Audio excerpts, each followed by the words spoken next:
Here's the big break. Someone is going to win $250,000 dirhams of radio advertising here at ARN and free office and company formation at Dubai Airport Free Zone for 1 whole year. Elimination night tonight. We just heard from Boon Martinson of Interior Automation. We'll get to our next contestant very, very shortly. First, though, a quick welcome back to our judge this evening, Mike Atack, founder and managing director of Atack International. Mike, thanks for staying with us. Hello again.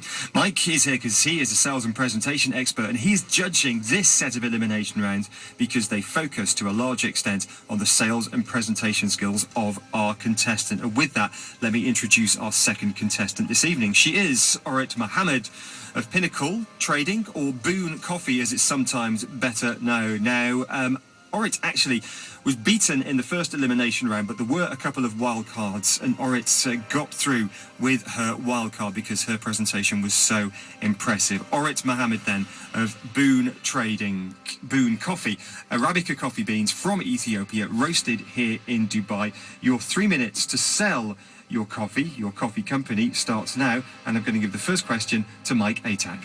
So, Orit, tell me, what is it about your product or your service that differentiates you and makes your business great?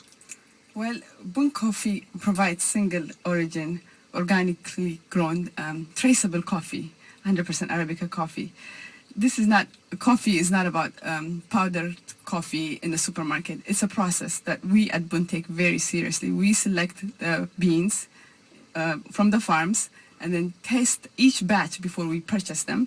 Then we bring them here to Dubai and roast them locally to bring out the peak flavor of each coffee. And what makes your decision on which ones you select and which ones you reject? The quality of the beans and how good each batch changes, So we select each batch. We have somebody who's doing that at each harvest. And how many people have you got doing that with you? Well, with 3 people. Cupping, tasting small batches and roasting them and cupping them. So. Good, okay. So tell me about somebody that was perhaps a customer of one of your competitors, but then they came to you, they bought your stuff, they love you, and today they drink it all the time. Yes. Who's that? Okay, we had a couple of months ago, we had a customer, Mr. Mohammed, who came, who didn't think there was much difference between coffees. Coffee was coffee, but his friends gave him a taste of our coffee, and that he was so blown away from the taste that he decided to put it in his restaurant, Triath Al-Mandi on Jumeirah Road. So now we have an outlet that not only does he display our coffee, he also promotes it for all his friends. And what sort of feedback is he getting from his customers as a result of using your coffee? Well, the taste is different. You could, everybody keeps saying that, Ethiopian coffee is not one type of coffee. There is Harar's mocha flavor or Sidamo's full body flavor, Yirgaj Afe's citric flavor. So when people taste the coffee, instead of tasting the bitter taste of coffee that you keep remembering with most coffees, with Boon Coffee you remember the sweet flavors, the sweet smell of the aroma. So that's what makes us more unique and different. So if I am to start buying your coffee and drinking your coffee, what is the one thing that I'm going to remember as a result of being one of your customers? You're going to remember that fresh coffee tastes completely different from all the coffee. That if a lot of people think coffee is just still coffee, that you're going to remember that coffee has flavors, coffee has different taste, different smell, and something that could put you back, place you somewhere else. When you have a good cup of coffee, it actually gives you like a minute of break for you. That's how I feel.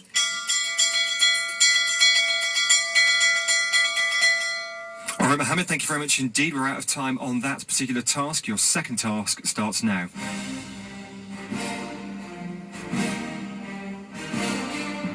Whittling them down. Tonight, contestants go head-to-head in their quest for the big break. Only on Dubai Eye 103.8. Now, Ori, your second task is you have to sell a random object that we found around the Dubai Eye office today. Tonight, it is a hole puncher, which you've just been given. You haven't seen this before. And just to clarify, Ori did not hear our previous contestant, Bjorn. She was in the green room listening to Virgin Radio. She was supervised. She wasn't checking her phone. So this is all fresh and new to her. Ori, you have up to 3 minutes to sell the hole punch to Mike Atack. And your 3 minutes starts now. The first question to Mike. Orit, what is that metal object that you're holding?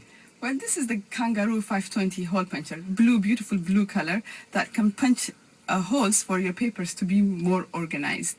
This is a beautiful, and it will make you less messy because it will collect all the punched hole.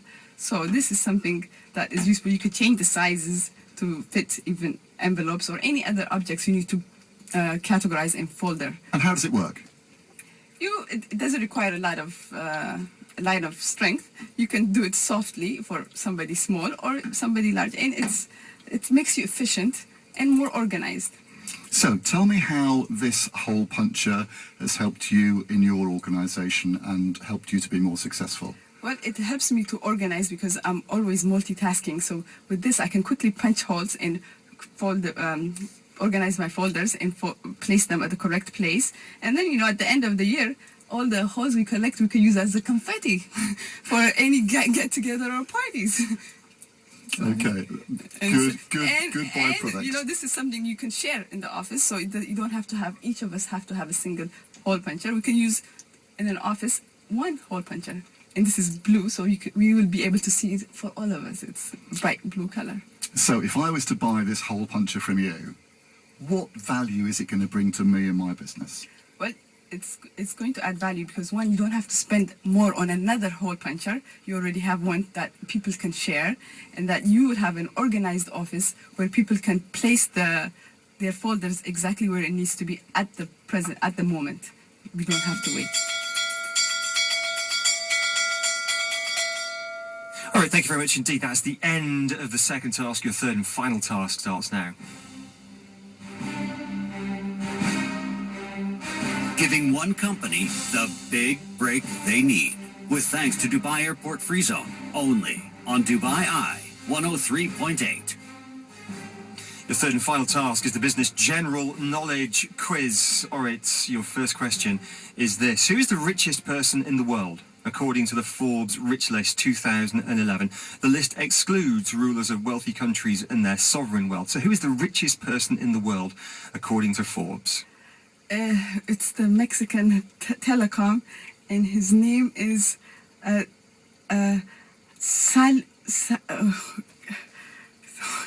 You're close, I'll give you that. It's Carlos. No, Yes, it's Carlos. I might give you half a mark unless you can give me his full name. It's Carlos Balu. No, it's... Salu. It's Carlos Salu. It's a Mexican guy. It is a Mexican guy. 73 billion. It is a Mexican guy. He does have a couple of names. We're going to give you at least half a mark for that, and we're going to check. His name is Carlos Slim. He's known as Carlos Slim, but I think he might actually be called Carlos Slim Balu. Tim's going to check that one. You've got at least half a mark there. You might even get a full one. Listen, here's the second question. More local question. Again, a personality. Who am I? Born in 1954, I'm a member of one of Dubai's largest trading families. I am the highest rated UAE national in the Arabian Business Rich List of Arab business people, ranked 12th with an estimated fortune of $6.1 billion. Now, I have many high-profile roles in Dubai and the UAE, but I'm perhaps best known as the Chief Executive Officer of Mashrek Bank. Who am I? Al-Habtour. No, it's Abdulaziz Al Ghurair. Which company am I? International question now. I was a pioneering web portal and search engine of the American .com era in Silicon Valley in the 1990s. And while I'm still a multi-billion-dollar company, I have had a difficult few years as Google and Facebook have emerged and stolen advertising revenue. In 2009, I bought Maktub.com, the biggest website in the Arab world, for an unconfirmed fee of about $100 million. Yesterday, I appointed a new chief executive, Scott Thompson. Which company am I? I can't repeat the question, right? I was a pioneering web portal and search engine of the American .com era in Silicon Valley. Oracle? No, it's not Oracle, it's Yahoo.